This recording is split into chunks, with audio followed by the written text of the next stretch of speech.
Hi! ఎలా ఉన్నారు? ఈరోజు నేను ములంకాయ మసాలా గ్రేవీ ఎలా ప్రిపేర్ చేయాలో చూపిస్తానండి. ఈ మసాలా గ్రేవీ కర్రీ బిర్యానీ, రోటీ, చపాతీల్లోకైనా చాలా టేస్టీగా ఉంటుందండి.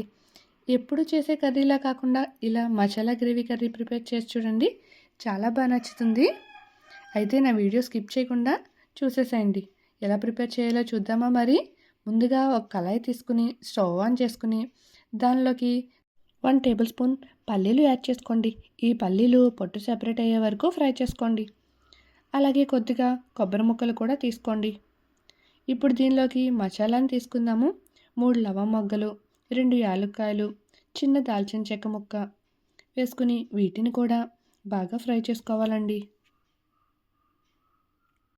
కొద్దిగా జీడిపప్పును కూడా యాడ్ చేసుకోండి. వీటన్నిటిని కాస్త దూర రంగు వచ్చే వరకు ఫ్రై చేసుకోండి. దీనిలోకి 1 టేబుల్ స్పూన్ ధనియాలు, 1 టేబుల్ స్పూన్ జీలకర్ర యాడ్ చేసుకుని వీటన్నిటిని బాగా ఫ్రై చేసుకోండి. ఇవి ఫ్రై అయిన తర్వాత పాన్ నుంచి సెపరేట్ చేసేసుకుని వేరే గిన్నెలో యాడ్ చేసేసుకోండి. అదే పాన్లో మళ్ళీ మనం కొద్దిగా ఆయిల్ యాడ్ చేసుకోవాలి. ఆయిల్ హీట్ అయిన తర్వాత 2 పచ్చిమిర్చిని కట్ చేసుకుని ముక్కలుగా యాడ్ చేసుకోండి. కొద్దిగా కరివేపాకు కూడా యాడ్ చేసుకోండి. ఈ 2 ఫ్రై అయిన తర్వాత ఒక చిన్న 2 ఉల్లిపాయలను తీసుకుని అలా బరగ్గా పేస్ట్ చేసుకోండి.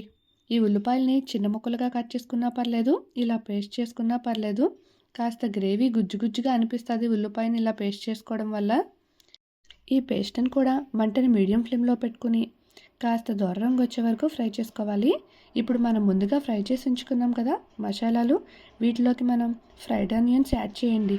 ఈ ఫ్రైడ్ ఆనియన్స్ యాడ్ చేయడం వల్ల ఈ మసాలా గ్రేవీ కర్రీ టేస్ట్ చాలా బాగుంటుందండి. స్కిప్ చేయకుండా కొద్దిగా ఆనియన్స్ యాడ్ చేసుకుని వీటన్నిటిని మిక్సీ జార్లో యాడ్ చేసుకుని మెత్తగా పేస్ట్ చేసేసుకోండి. ఇప్పుడు మనకి ఉల్లిపాయ గుజ్జు బాగా ఫ్రై అవుతుంది కదా, దీనిలోకి మనం కొద్దిగా అల్లం వెల్లుల్లి పేస్ట్ యాడ్ చేసుకోండి.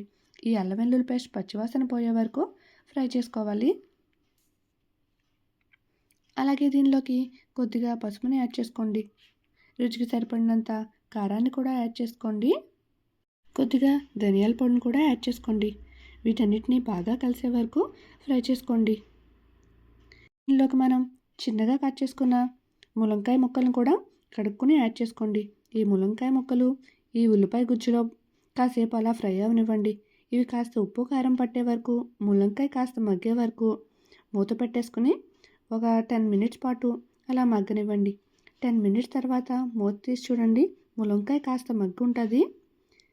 ఇప్పుడు మనం ముందుగా మసాలాలన్నీ తీసుకుని పేస్ట్ చేసుకున్నాం కదా, ఈ పేస్ట్ని కూడా యాడ్ చేసేసుకోండి. ఈ పేస్ట్ యాడ్ చేయడం వల్ల ములంకాయ కర్రీ టేస్ట్ చాలా బాగుంటుందండి. ఈ పేస్ట్ని కూడా కాసేపు గుజ్జుగా అయ్యే వరకు ఫ్రై చేసుకోండి. ఇప్పుడు దీనిలోకి మనకి ములంకాయ ఉడకడానికి సరిపడేంత వాటర్ యాడ్ చేసుకోండి. వాటర్ యాడ్ చేసి మొత్తం కలిపేసేయండి. ఇవి అలా కలిపిన తర్వాత నాకు కాస్త కారం పడుతుంది అనిపించింది, కొద్దిగా కారాన్ని యాడ్ చేసుకున్నాను. అలాగే దీనిలోకి రుచికి సరిపడినంత ఉప్పును కూడా యాడ్ చేసుకున్నాను. ఇవన్నీ బాగా కలిపేసుకుని కాసేపు అలా ఉడకనివ్వండి. ఇప్పుడు దీనిలోకి 1 table spoon garam masala add చేసుకోండి. ఇవన్నీ కాసేపు అలా కలిపేసుకున్న తర్వాత మంటని మీడియం ఫ్లేమ్లో పెట్టేసుకుని మూత పెట్టేసి ఒక 10 to 15 మినిట్స్ వరకు ములంకాయ ముక్క మెత్తపడే వరకు ఉడకనివ్వండి. 10 మినిట్స్ తర్వాత మూత తీసి చూడండి, ఇలా ఆయిల్ సెపరేట్ అయితే మనకి ములంకాయ గ్రేవీ కర్రీ రెడీ అయినట్టే. ములంకాయ ఉడికిందో లేదో టెస్ట్ చేసుకుని ఉప్పు కారం అడ్జస్ట్ చేసేసుకోండి. దీనిలోకి లాస్ట్లో కొద్దిగా కొత్తిమీరని యాడ్ చేసేసుకోండి. అంతేనండి, ఎంతో టేస్టీ అయిన ములంకాయ మసాలా గ్రేవీ కర్రీ రెడీ అయింది. ఈ కర్రీ చాలా టేస్టీగా ఉంటుందండి. ఒకసారి ట్రై చేసి చూడండి, మీకు కూడా తప్పకుండా నచ్చుతుంది.